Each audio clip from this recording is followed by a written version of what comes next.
वरिष्ठ साथियों का बहुत बहुत आभार।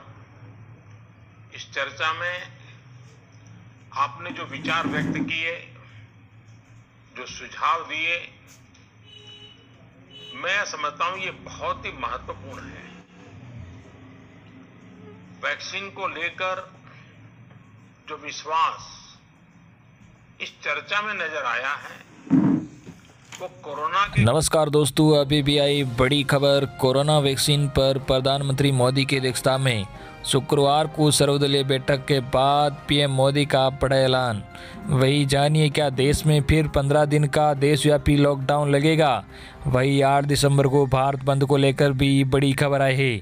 जी हाँ, मैं आज इसकी पूरी जानकारी आपको इस वीडियो में देने वाला हूं, तो बने रहे वीडियो में। इससे पहले अगर आपने अभी तक भी इस वीडियो पर एक लाइक नहीं किया तो एक लाइक कर दीजिए, क्योंकि आपका एक लाइक ही हमारी मेहनत का फल होता है।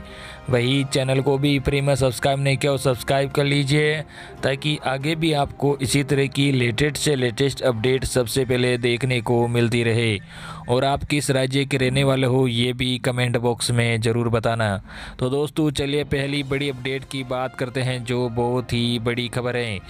जी आपको बता दें कि आंदोलन को तेज करने की तैयारी में किसान। 8 दिसंबर को भारत बंद का ऐलान, टोल प्लाजा भी बंद रहेंगे। जी आपको बता दें कि केंद्र के 3 कृषि कानूनों का विरोध कर रहे किसान आंदोलन तेज करने की तैयारी में हैं।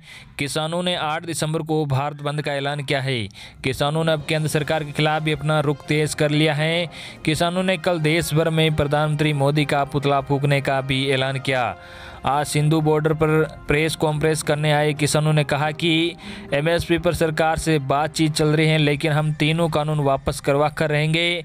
किसान नेता ने कहा, हम आंदोलन और तेज करेंगे। 8 दिसंबर को भारत बंद रहेगा, सभी टोल प्लाजा भी बंद करवाएंगे। इसके साथ ही दिल्ली आने वाले सभी रास्ते भी बंद किए जाएंगे।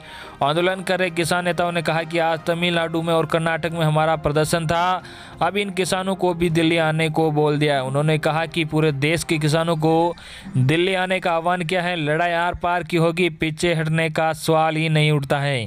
किसान नेता ने कहा कि कॉरपोरेट फार्मिंग किसान को मंजूर नहीं है।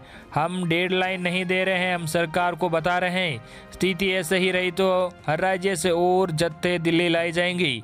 हम विश्वास नहीं रखते, लेकिन लोगों में सरकार के प्रति गुस्सा बहुत है।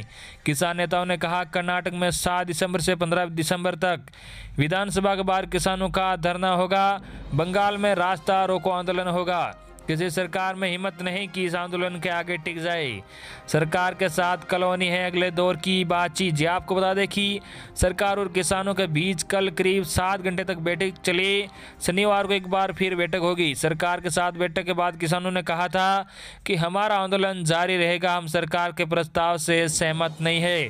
वही बैठक के बाद कृषि मंत्री नरेंद्र सिंह तोमर ने कहा कि किसानों के साथ फिर से एक बार फिर बैठक होगी, ताकि और ज़्यादा एक्सपाई के साथ बैठे। किसानों ने कहा, एमएसपी पर पूरे देश में एक ठोस कानून हो। अगर एमएसपी से नीचे कोई खरीदे तो उस पर कानूनी कार्रवाई का कड़ा प्रावधान हो। किसान नेता, किसान अपना आंदोलन खत्म करे, सरकार का दरवाजा खुला है और मुद्दा व्यापक है, हम फिर बैठक लेंगे। बड़ी खबर, पीएम मोदी का कोरोना वैक्सीन पर बड़ा ऐलान, राज्यों से टीकाकरण के लिए तैयार रहने को कहा। जी आपको बता दें, देश में जारी कोरोना महामारी और वैक्सीन को लेकर प्रधानमंत्री नरेंद्र मोदी की अगुवाई में शुक्रवार को सर्वदलीय बैठक हुई। इस बैठक में लोकसभा और राज्यसभा के सांसदों ने भाग लिया। इसके अलावा विपक्षी पार्टी के प्रमुख नेताओं ने इसमें हिस्सा लिया। बैठक के बाद प्रधानमंत्री ने कोविड वैक्सीन को लेकर बड़ी बात कही और बताया कि कुछ हफ्तों में कोरोना वैक्सीन आने की संभावना। उन्होंने इस बात के संकेत दिए कि वैक्सीन पहले बुजुर्गों कोरोना वायरस को दी जा सकती है। प्रधानमंत्री ने कहा कि 8 ऐसी वैक्सीन है जो ट्रायल के चरण में है। उन्होंने कहा कि कंपनियों की हरी झंडी मिलने के बाद टीकाकरण का काम शुरू हो जाएगा। वैक्सीन की कीमत पर प्रधानमंत्री ने कहा कि इसकी कीमत राज्यों के साथ चर्चा जारी है।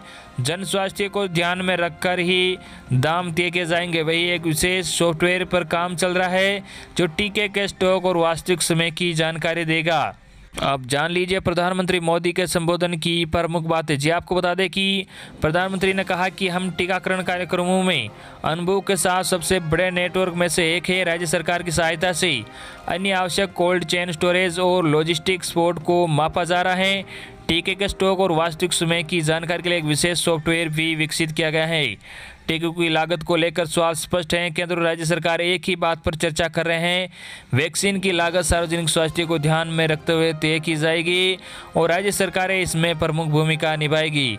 हमें ये सुनिश्चित करना चाहिए कि टीकाकरण के दौरान अफवाहें न फैलाई जाए, ऐसी अफवाह जो देश विरोधी और मानव विरोधी। इस प्रकार सभी राजनीतिक दलों को ये सुनिश्चित करना चाहिए कि हम सभी भारतीयों को इस तरह के अफवाहों से बचाएं। भारत उन देशों में भी शामिल है जहां पर कोरोना से होने वाली मृत्यु दर इतनी कम है। भारत ने जिस तरह कोरोना के खिलाफ लड़ाई को लड़ा है वो प्रत्येक देशवासियों की अदम्य इच्छाशक्ति को दिखाता है। दुनिया की नज़र कम कीमत वाली सुरक्षित वैक्सीन पर है, इसलिए स्वाभाविक है कि पूरी दुनिया की नज़र भारत पर भी है। कोरोना वैक्सीन को लेकर जो विश्वास इस चर्चा में नजर आए हैं वो कोरोना के खिलाफ हमारी लड़ाई को और मजबूत करेगा। इस बारे में बीते दिनों में मेरी मुख्यमंत्रियों से चर्चा हुई थी। टीकाकरण को लेकर राज्य सरकारों के अनेक सुझाव भी मिले थे। पीएम मोदी ने कहा कि अभी 8 ऐसी वैक्सीन है जो ट्रायल के चरणों में बनी हुई है। पीएम मोदी ने कहा कि ऐसी उम्मीद है कि अगले कुछ हफ्तों में वैक्सीन को लेकर अच्छी खबर मिलेगी। वैज्ञानिकों की ओर से मंजूरी मिलते ही इस पर काम शुरू हो जाएगा। भारत एक विशेष सॉफ्टवेयर पर काम कर रहा है जो हर किसी को वैक्सीन पहुंचाने पर ट्रैकिंग करेगा। पीएम मोदी ने बताया कि केंद्र सरकार बड़े स्तर पर वैक्सीन वितरण को लेकर काम कर रही है जो राज्य सरकार की मदद से जमीन पर उतारा जाएगा। सरकार ने एक नेशनल एक्सपर्ट ग्रुप बनाया है जिसकी सिफारिशों के अनुसार ही काम होगा। फरवरी मार्च के आशंका भरे डरे भरे माहौल से लेकर आज दिसंबर के विश्वास और उम्मीदों भरे वातावरण के बीच भारत ने बहुत लंबी यात्रा तय की है। अब हम वैक्सीन के मुहाने पर खड़े हैं तो वही जन भागीदारी, वही साइंटिफिक अप्रोच, वही सहयोग आगे भी बहुत ज़रूरी है। वही अगली बड़ी खबर, क्या देश में फिर लगेगा 15 दिन का लॉकडाउन? सरकार ने खुद बताई इसकी सच्चाई। आपको बता दें देश में कोरोना संक्रमण के मामले लगातार बढ़ते जा रहे हैं और कोरोना वैक्सीन का देश में बेसब्री से इंतजार किया जा रहा है। ऐसे में कई लोगों के मन में यह भी आशंका है कि कहीं देश में फिर से लॉकडाउन तो नहीं लगा दिया जाएगा। इस बीच सोशल मीडिया पर भी एक संदेश तेजी से वायरल हो रहा है कि देश में एक बार फिर से 15 दिन का लॉकडाउन लगने वाला है। सोशल मीडिया में वायरल संदेश में प्रधानमंत्री मोदी की फोटो के साथ ब्रेकिंग न्यूज लेकर इस संदेश को वायरल किया जा रहा है। इस सच्चाई पर अब सरकार के ही एक विभाग ने खुद सच का खुलासा कर दिया है। पीआईबी की फैक्ट चेक टीम बोली झूठा है ये वायरल संदेश। प्रेस इन्फॉर्मेशन ब्यूरो की फैक्ट चेक टीम ने वायरल संदेश के बारे में बताया कि देश में फिर से 15 दिन के लिए लॉकडाउन नहीं लगने वाला है। सोशल मीडिया पर यह गलत खबर वायरल की जा रही है और इसमें बिल्कुल भी सच्चाई नहीं है। पीआईबी ने ट्विटर पर अपने संदेश में लिखा कि पीआईबी फैक्ट चेक यह दावा फर्जी है। केंद्र सरकार ने देश में लॉकडाउन लगाने की ऐसी अभी कोई भी घोषणा नहीं की है। तो ये थी आपके लिए आज की बड़ी खबरें जो हमने सबसे पहले आप तक पहुंचा दी है। धन्यवाद।